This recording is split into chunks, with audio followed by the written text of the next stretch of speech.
this island called Kohala. It's on the right, and the flight takes about 40 to 45 minutes. It's very comfortable. It's very beautiful right now, and you can see all of our deserts are blooming. Like normally this is all deserts, but right now it's all beautiful meadows. That's quite incredible. I've never seen the island so green. Well, in flight I'll be playing some music like I'm doing it now, and showing you things that we're looking at, telling you a little bit about the history of the island. If you have any questions whatsoever, ask, but if you just want to sit back and relax, that's totally fine as well. Feel free to take pictures and video. We are also currently filming off this camera, and before taking off, I'm switching it to the outside camera, which is filming in flight, so people who want to take that, they can do that, or you could just film yourself, and sometimes people prefer that. This is the largest cockpit that you will possibly be able to find as far as tour travel, so it's perfect for sightseeing. It was in fact designed based on feedback from the tour agencies in Hawaii. And in flight we are going to see old ancient temple and beautiful waterfalls and exceptional valleys, and it's a really cool flight. Before we take off, just a couple of household issues. If you want to adjust your seatbelts, you have straps to make them tighter or looser. The seatbelt disengages with a simple twist in whichever direction. Just as long as you move it, then the whole thing disconnects. Don't do it now yet, well, of course. Above you and for you guys in front of you, you have AC vents and above you for you guys, so you could adjust. And in flight, we also will be at altitude, so it will be a little bit cooler. To use your mic, they need to be right in front of your face, and the flat part of the mic, you will notice it's like a little coin there. It needs to be facing you, and it needs to be right in front of your mouth, because it's very loud, in fact, in the cockpit, and for it to pick up, it needs to be close and immediately in front of your face. If you're saying something and you don't hear it in your headset, means you're not transmitting. Means that the mic needs to come closer, and you need to speak with more conviction, and then we'll hear you. Or plan B, just ignore it and not even bother with it. Do we have anybody who never flew in a helicopter ever? Oh, that's awesome! Very good. So actually, majority. You're the only one who flew before. You did. You flew before. But the rest of the group. And my youngest passenger hasn't flown yet. That's awesome. You're gonna love it. Maybe you'll become pilot sometime in the future. Maybe not quite yet, but sometime in the future we will. Do you have any questions for me before we take off? No? Everything was clear on the safety briefing? You're good? Wonderful. Then I'm going to let the crew know that we're ready for takeoff.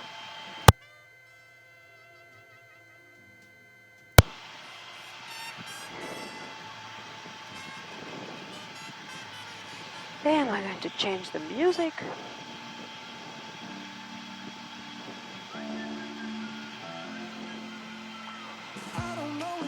Put our camera forward. Clump the camera forward. Spin up that rotor.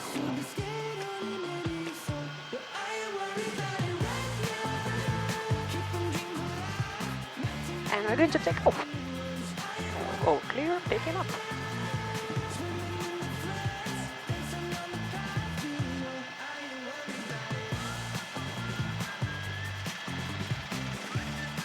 Oh.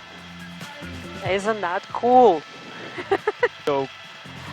Yeah, the movement of the helicopter is very fluid. It's a very graceful machine, you will find, and very soft. The only thing that you need to get used to is that slight vibration in the seat, which actually is quite comfortable. And some people joke that they're saying it's like a vibro chair, a little bit of a massage, all along with a beautiful flight. We're airborne, and we are 306 or 400 feet over the ground. We will continuously climb in general. The helicopter moves in 3 dimensions, of course, and turns are accomplished by tilting it, what's called banking, this way. For instance, if I go on to the left, or if I want to go to the right, basically wherever I want to go, I tilt the rotor. Currently we're flying at the speed of about 100 miles an hour. In general, the helicopter, this one can go up to almost 170, and it can go up to altitudes of 23,000 feet, a lot. What we're going to explore today is we will go all around the mountain called Kohala. This island is made out of 5 beautiful volcanoes. They're all huge, and they're called shield volcanoes. The first one to rise was this one. And in fact, to begin with, that's what the island was. It was just this mountain. But gradually, as more volcanoes were created, they were melting together in a single landmass. And this island is made out of 5. Kohala, Mauna Kea, Mauna Loa, Hualala, and Kilauea.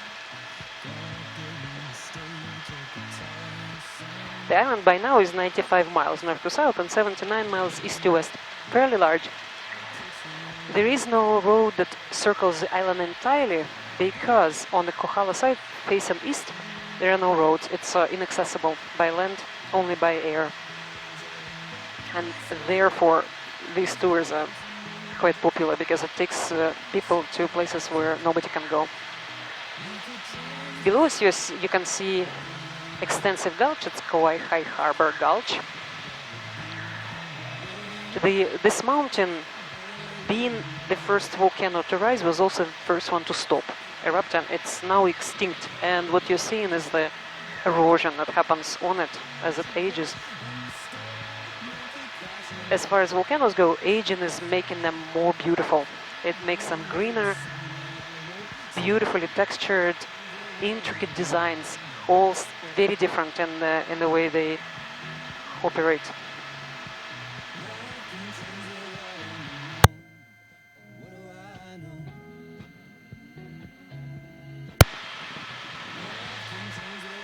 This mountain being extinct is, for us, it's an illustration of what will happen to the rest of the mountains when they go in the same direction.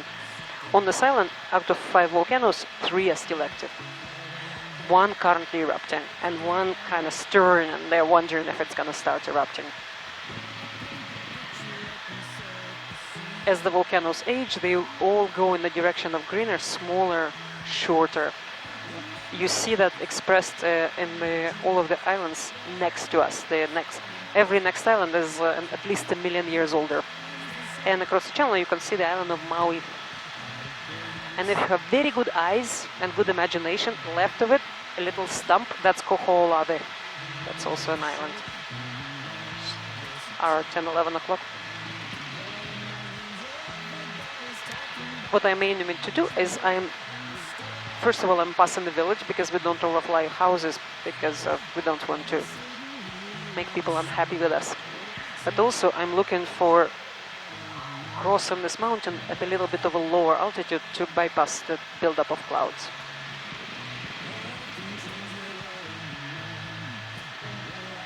Community below us is called Kohala Ranch Estates. Beautiful, humongous homes and respective lots. Exceptional view as well. As you can see, they're slightly higher in elevation and facing west. All plazas except for one. It's normally very dry, so the fact that it's very green and beautifully landscaped is all through quite extensive effort and a lot of money. The Big Island and the islands in general is one of the latest places in the world that were discovered. Being one of the most remote places on the planet, it required humanity already to develop skills to be able to navigate places, to be able to build canoes that would last them extensive travel. And the first ever navigators that found this place were from the neighboring islands within Polynesia, because we are part of Polynesia geographically. The first arrivals were from the island of Marquesas and Tahiti. Very mystical cultures with harsh traditions, human sacrifice, governance that was very top-down, chiefs at the top, kings as well.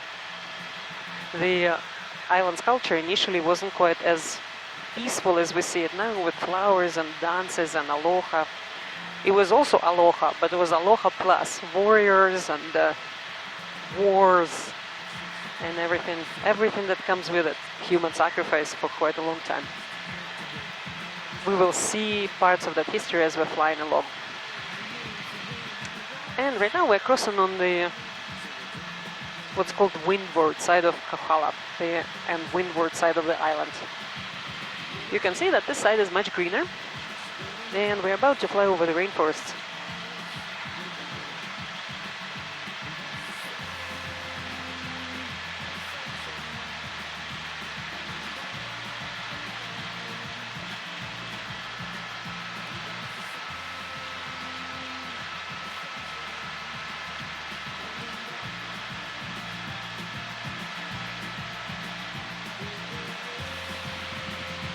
The rainforests here cover acres and acres of land.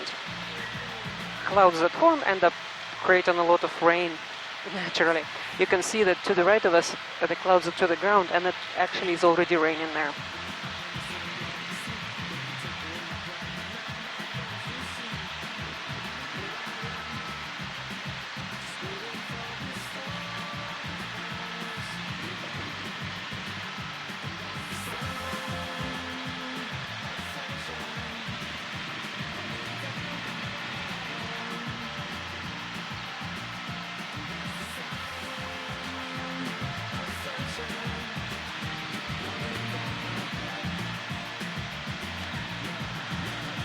When the first arriving travelers started settling around the island, they decided and chose to stay around the coasts.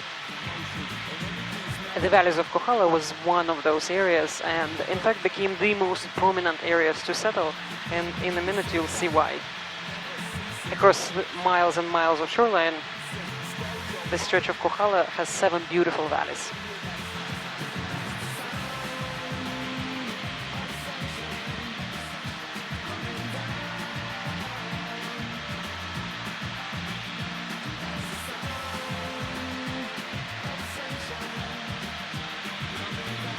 And the first one is coming up in literally 1 minute, the Valley of Palulu.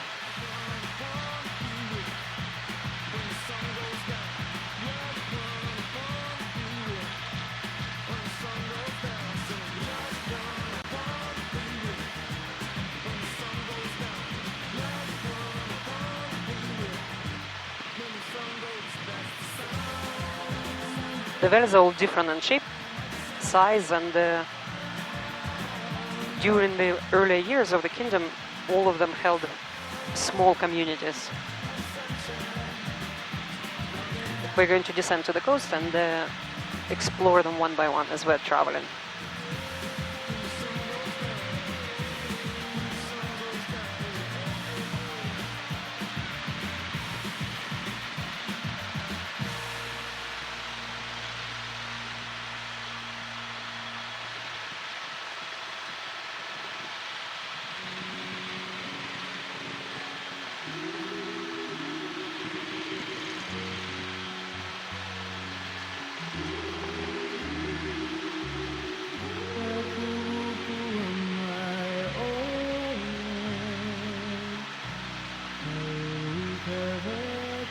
As we're crossing the coastline, kind of glance left and right to appreciate the cliff.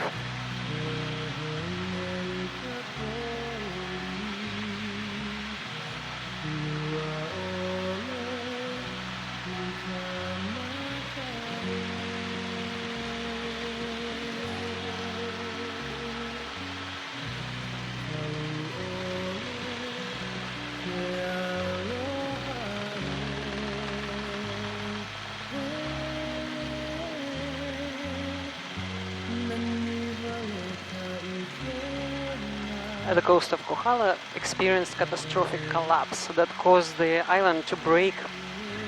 You will notice that this side is all sheared vertically.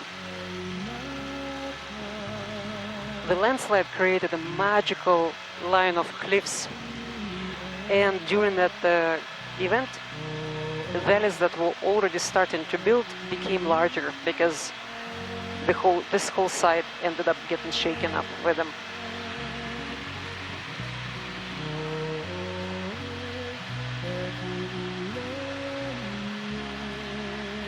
In the landslide, the mountain lost several miles sideways to where we're flying was actually still land, and more than 3,000 feet in height.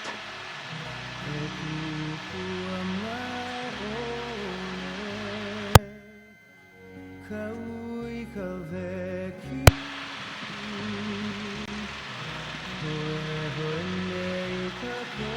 can see here the ocean is very troubled. You see runoff into the water, kind of like muted colors, large, high surf. It has been quite stormy, surprisingly, because winds are calm, but the surf is high. And along this whole coast from here to Hilo, you will see white water next to the shore. Are you comfortable? At least you're not crying. That's a start.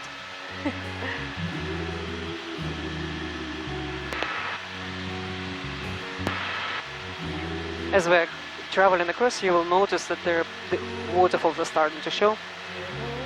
This is all rainwater. As it rains, the more it rains, the thicker the waterfalls become, or disappear, respectively, if it gets drier. You can also notice that every place where a waterfall comes out, there is a cut in the mountain. The mountains here are very soft. It's basalt lava rock and highly susceptible to erosion. And this side is windy, rainy. It gets attacked all the time and doesn't really have the stamina to hold.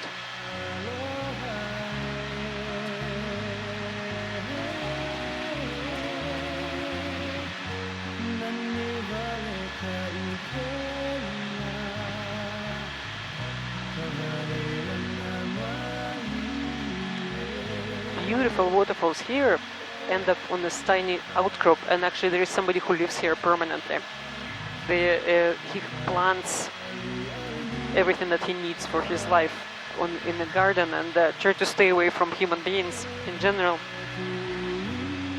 Yeah, and some of the supplies get delivered to him by helicopters, and when he wants to go somewhere, he will get a helicopter to take him in and out, but for the most part, he just tries to stay away from the civilization as much as he can.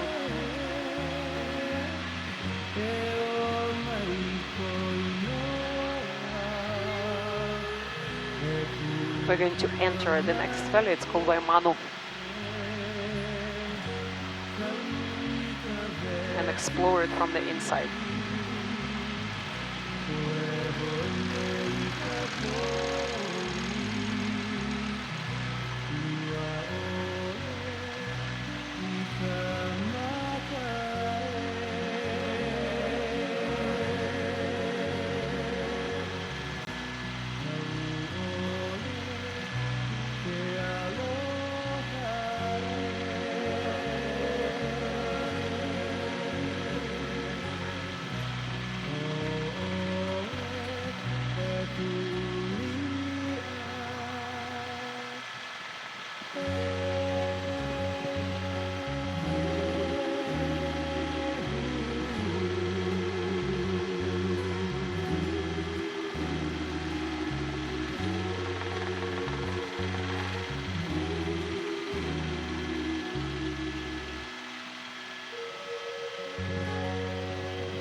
Vaimanu is one of the two largest valleys, and historically had the second largest village here. It was almost 460 people. Living in such an absolutely fantastic place must have been magical, but also slightly dangerous because the valley is very shallow, so it gets flooded easily.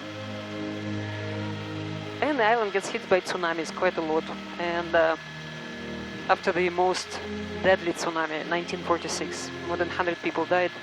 People eventually left. They decided it's too much risk.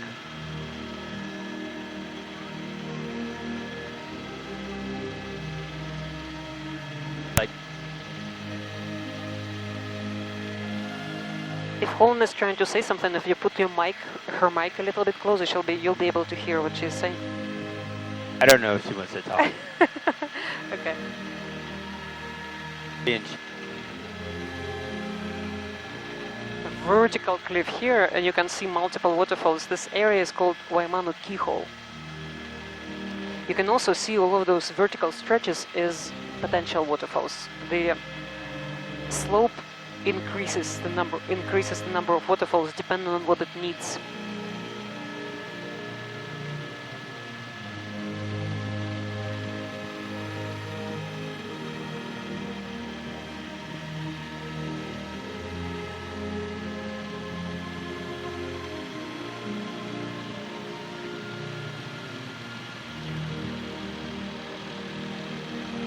in Polynesian cultures, everything in nature was work of gods or goddesses that ran the world on the islands. So the beautiful volcanoes, the flow of them was the masterpiece of the goddess Pele. The ocean was goddess Namaka.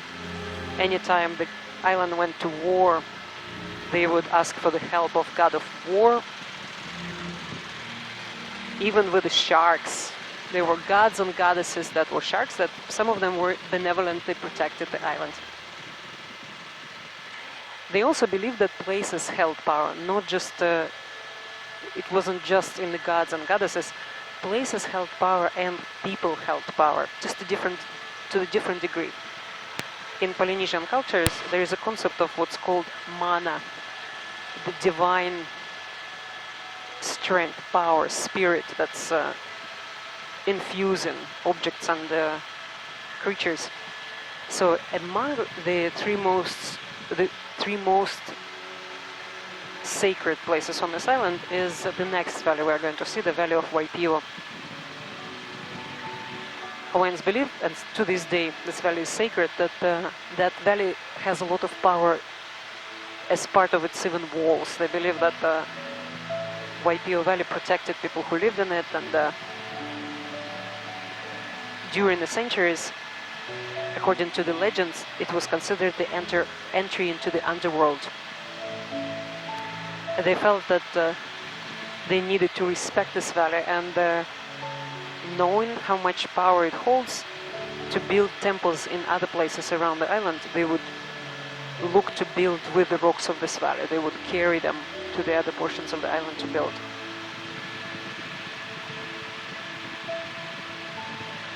For centuries, the Valley of Waipio was home place of the Hawaiian royalty. The kings of this island were born and raised here, including the great King Kamehameha. He wasn't born here, but he was raised. King Kamehameha was born to fulfill the prophecy that one day there will be born a child that will grow into a great king, and his role will be to bring the islands together. King Kamehameha became that king. He was born in Kohala on the opposite shore, and then brought to Waipio, where he grew up. The Valley of Waipio, the Valley of the Kings. According to the legend, no harm will come to those who dwell in the Valley of Waipio. It's protecting everybody who lives in it. Curiously, even during the strongest tsunamis, people were not hurt in this valley. It did protect them, or there was another reason why they weren't, but the fact is the fact. Black Sand Beach, deep valley, more than 6 miles. These days, the valley only holds a community of about 50 households. And we don't fly into it because it's sacred. But we do enjoy the views.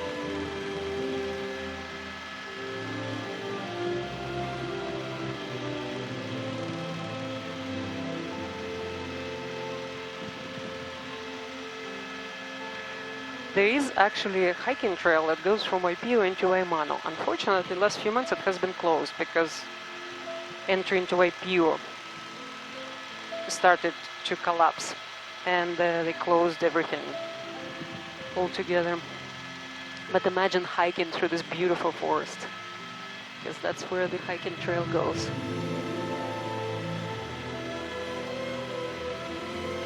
And that's the road that started to collapse. You can see it looks sketchy even from the distance. You can see that it's not really steady.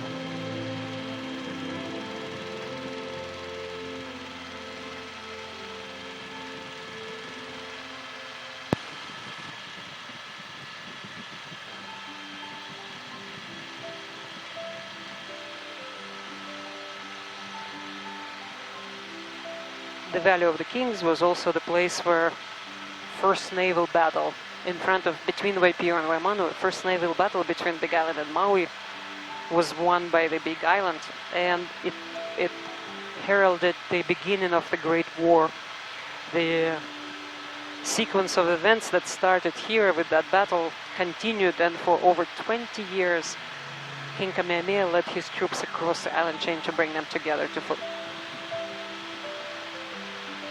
to fulfill that prophecy.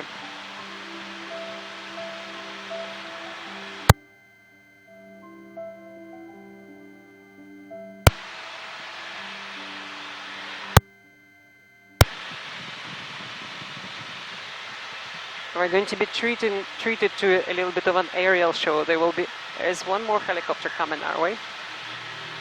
A little bit at a distance, you can see a tiny dot in the sky. We can even wave at them if we wish to, or we can ignore them. But they're going to come to show this place to another group of people. This place is one of the most popular places on the island to visit. This one and the active volcano.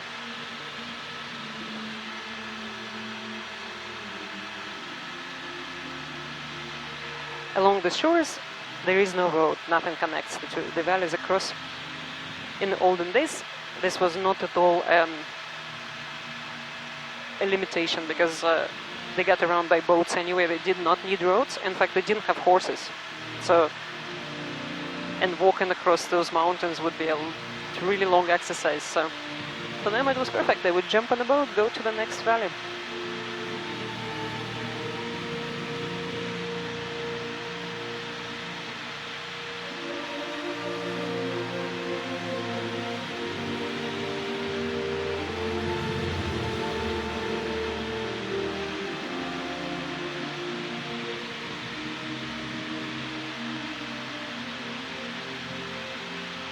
That helicopter.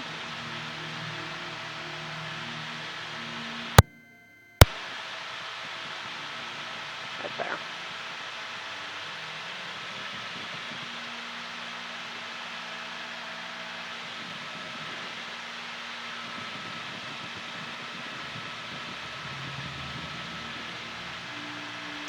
This company flies the same model of the aircraft. These are the widest cockpit aircrafts that are available.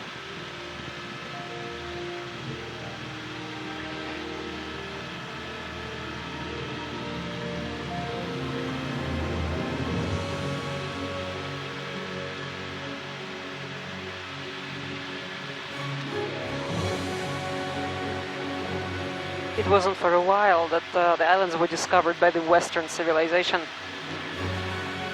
While technically, well, historically it's considered that Captain Cook discovered these islands. Technically speaking, that is not accurate, because Spaniards were roaming Pacific way before that, at least a couple of 100 years before. And apparently they have stopped at these islands as they were getting around Pacific. But their navigation instruments were a little bit less precise. When they charted the islands, they put them in the wrong place. So Captain Cook rediscovered them, not so much found them in the first place.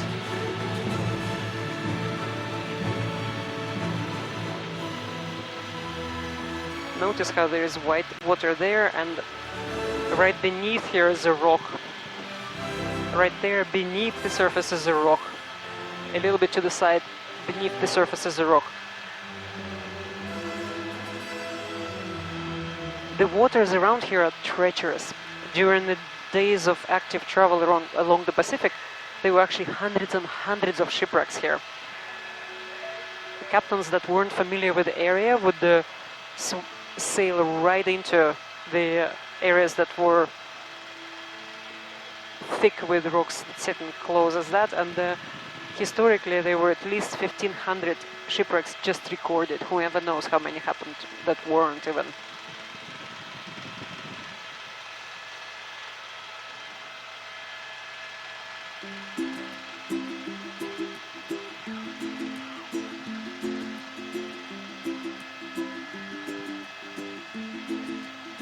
There is a way to come and hike here for those who want to. You can come from right over there. You can see ahead of us there is a road that ends up stopping in the cliff. It actually continues, but with a hiking trail, so people just leave their car and keep going, and then they can come down to the Black Sand Beach or go up on the hillside. But some don't even. They would just come to the shoreline, stop to take pictures, and go right back, which is also fun. But here you will also find there are some ATVs and zip lining. At the coastline they have skydiving, so it's like anything that you would wish to be doing here you can. You can go horse riding as well.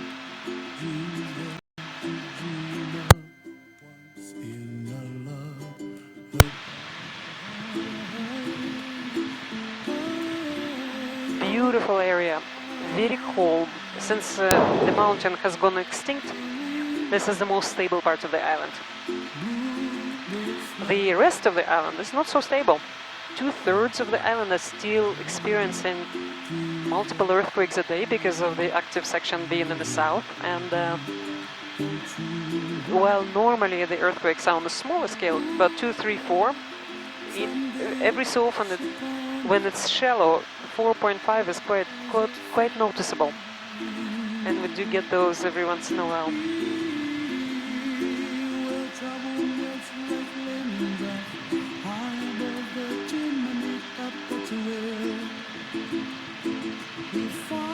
On the island, the largest and the scariest animal is the cow. I quite often get asked about the wild animals, and cows are wildest. That's as wild as we get on shore. On this island, when it was just born, there were no animals to speak of because the island just came up from below the ocean level and there had nothing for thousands of miles. So initially it was just a block of volcanic rock. Then, very slowly with winds and waves, and later on the wings of birds, first seeds started getting carried, and the island started picking up on mosses and ferns and then smaller trees, and it became green, and even some birds started to settle, but no humans, no animals. And the first animals came with that first couple of waves of arriving Polynesian neighbors. And small animals at that, because large livestock like cows and horses only came with the Western captains.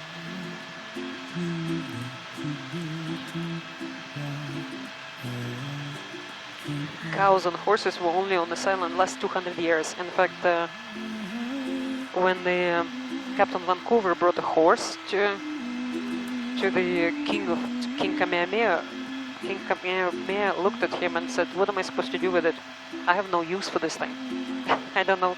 So he's given it away to one of his servants because he's like, "This looks absolutely impractical, this animal."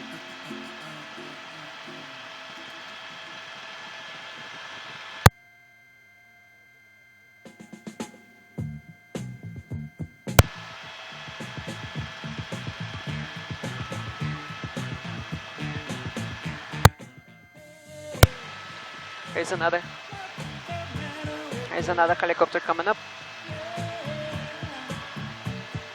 I want to identify him.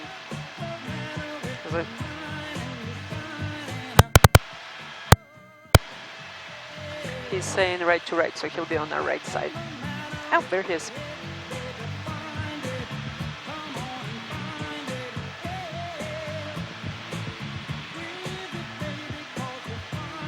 We'll let him pass and then we're going to curve behind him. There's another Cessna following the shoreline, but I don't think they'll catch up with us.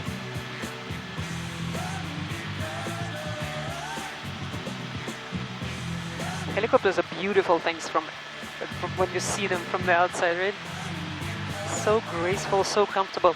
I find helicopters, I fly both helicopters and airplanes. Helicopters much more comfortable. It's softer, the way it moves, gives so much flexibility to enjoy the sights.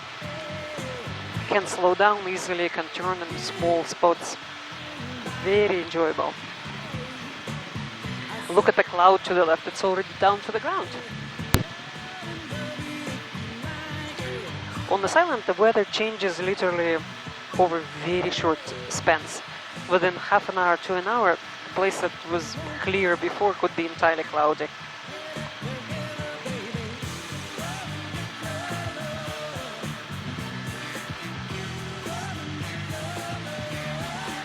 We're going to descend to the coastline and follow it back to Kauai Harbor.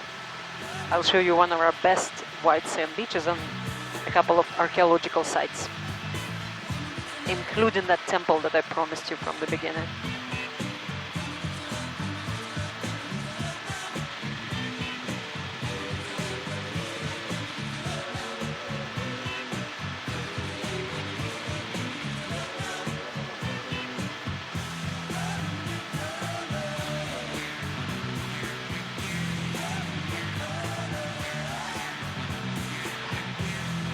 Since the beginning of the days when they started to settle on it, mostly people lived around the coasts.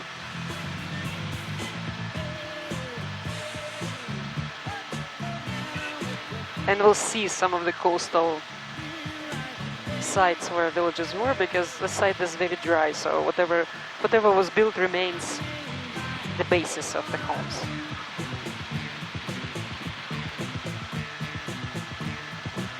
Also notice how here the ocean is a lot more transparent.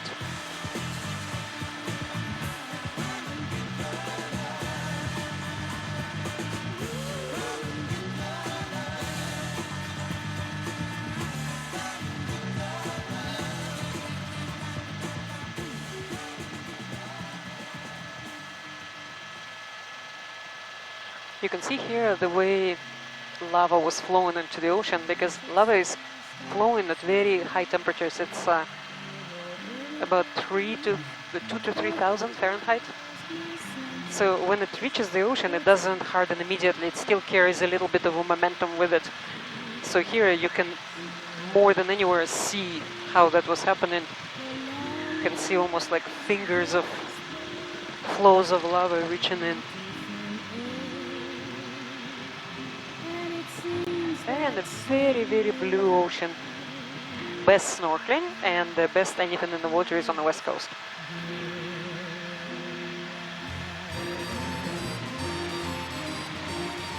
And along the shoreline, here and there, you'll see old frames of the buildings that were here before, the villages that were scattered all around.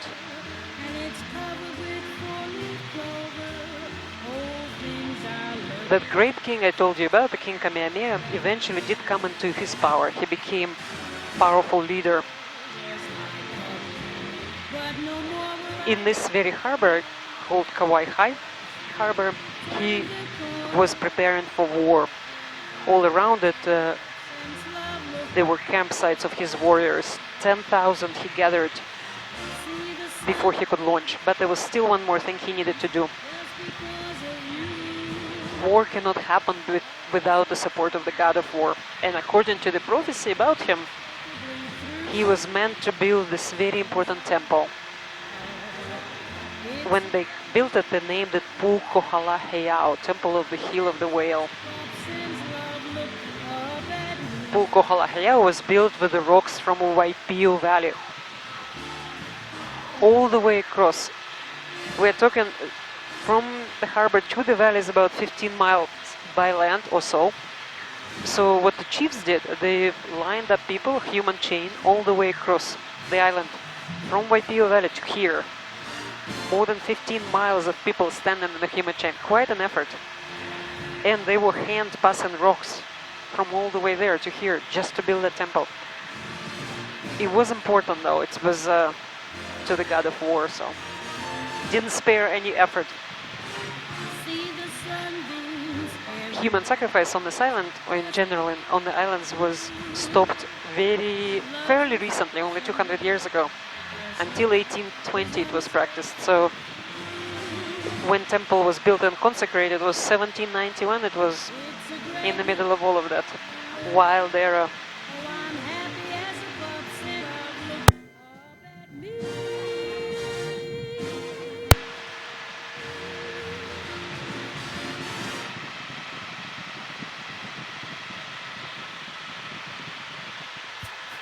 Ahead of us, two of our longest white sand beaches, Mauna Kea and Hapuna respectively. Hapuna is the beach that ends up winning awards for being one of the best beaches in the United States. On the island in general, you will mostly find black sand, and There are only two smaller scale white sand beaches that are a little bit further south, but these are the most prominent. As we're crossing flying along the shoreline, notice the beautiful coastal reef.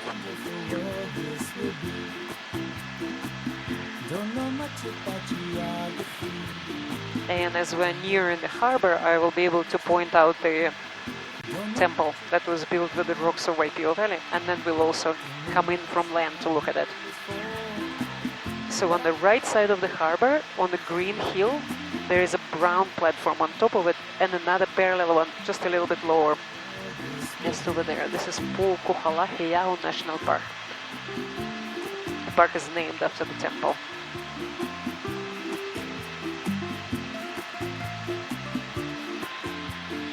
When the human sacrifice was stopped, most of the temples were destroyed. This one is one of the very few that survived, and considering its historical significance, it's protected and it's a national park. When the temple was consecrated, it was done by killing the final enemy of the great king on the island as a sacrifice to the god of war. And after that, he sailed, and in a little bit over 20 years, all of the islands were brought together as part of one entity that he was now to rule.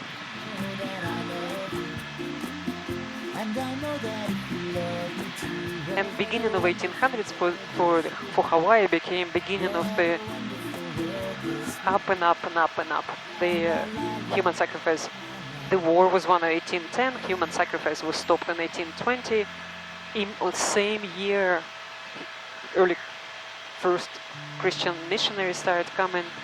Trade with the West established. Through the 1800s, the island was developing, making leaps in development in every single field, connecting to the rest of the world.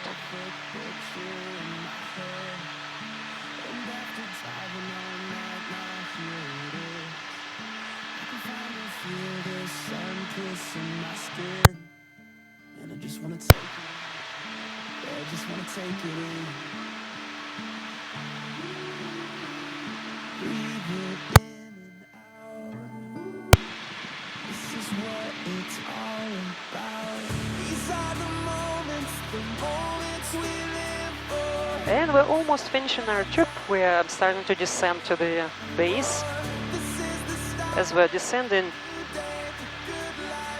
you can see Waimea town on our left and Waikoloa at the distance. The island has so much to explore: history, geology, nature, science, military history, just name it. It's there, it's highly diverse and very, very interesting. Seeing it by air is the best way to do it, and thank you for choosing Sunshine to do it with us. It was my pleasure to fly with you.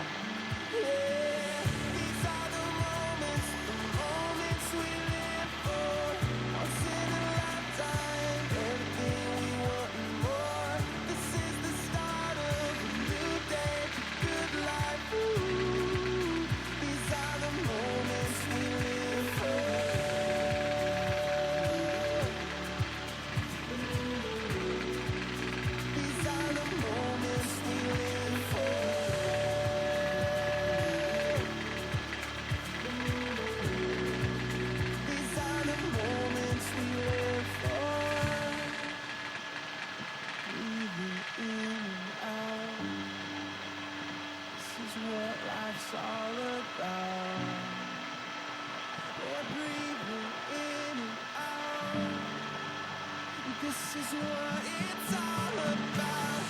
These are the moments we live for. Once in a lifetime, everything we want more. This is the start. And we're back.